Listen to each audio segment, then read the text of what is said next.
한국 축구 국가대표팀의 북중미 월드컵 경기가 열린 지난 6월 경기도 한 중학교에서 학생들이 교실에서 축구를 보며 소란을 피우자 생활지도 교사가 흩어져라고 말했습니다.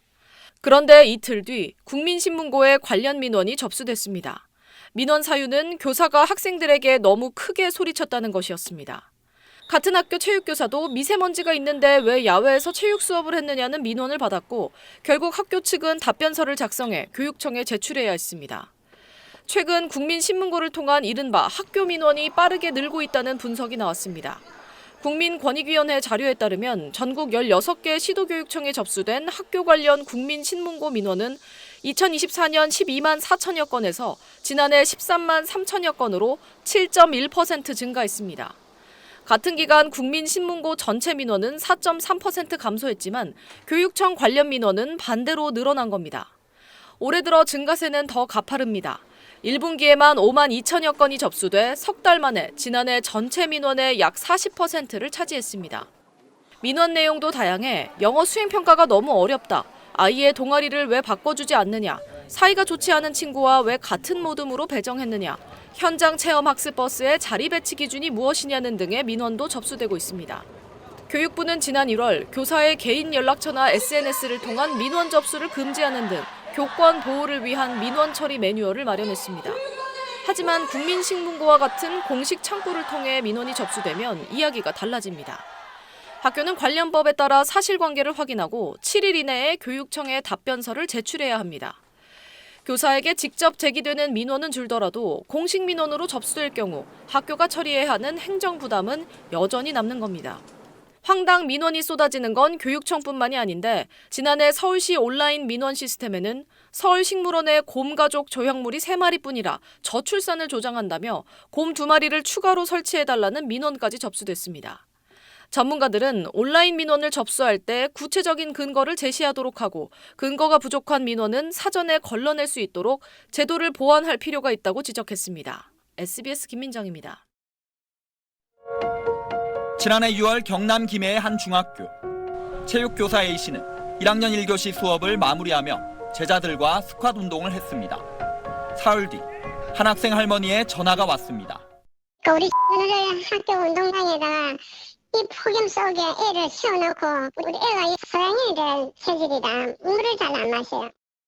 A씨는 아이를 따로 세워둔 적이 없다고 했지만 항의는 계속됐습니다. 이거 원하면 영어고 골프고 엄한 거 다 시켜서 돈을 아파트 2채 값도 넘게 들어가게 그렇게 하는 아를 갖다가 고객님이 호락호락하게 아무렇게나 그렇게 할 애가 아니에요. 이틀 뒤 이번엔 부모가 직접 학교를 찾아왔습니다. 싸가지고 너무 싸가지고 어머니한테 저도 기다려 달았습니다 라고 이렇게 말씀하셨는데 맞습니까? 네 아니요. 근데 그렇게 치료하듯이 아버님. 학부모는 교사가 아들의 귀를 잡아당겼고 스쿼트처럼 이른바 투명의자 자세를 시킨 건 가혹행위란 취지로 A씨를 아동학대 혐의로 고소했습니다. 불면증도 너무 심해지고 불안 증세도 엄청 커져서 제가 일단 정신적으로 너무 큰 충격을 받았었고요. 신혼부부기 때문에 아이를 기다리고 있었는데 유산까지 하게 되면서 제가 그때 많이 무너졌던 것 같아요. 수사 결과는 무혐의였습니다. 하지만 학부모의 민원은 이어졌고 A씨 일기장엔 계속 무너지고 있다. 다 포기하고 싶다는 글들이 늘어갔습니다. 극단적인 시도를 하면서 남편이 이제 옆에서 잡아줘서 겨우 참고 어차피 이렇게 죽으려고까지 했던 그런 마음을 좀 돌려서 이 부분을 공론화시키고 더 이상 저뿐만 아니라 다른 선생님들도 이런 피해가 없어야 된다고. A씨는 이 사건을 교육청 교권보호위원회에 신고했습니다. 교권보호위원회는 학부모가 교육활동을 침해했다며 특별교육을 받아야 한다고 결정했지만 달라진 건 없었습니다. 학부모 교육은 강제성이 없어 무산됐고 학부모는 도리어 A씨를 무고와 모욕, 명예훼손 등의 혐의로 추가 고소했습니다.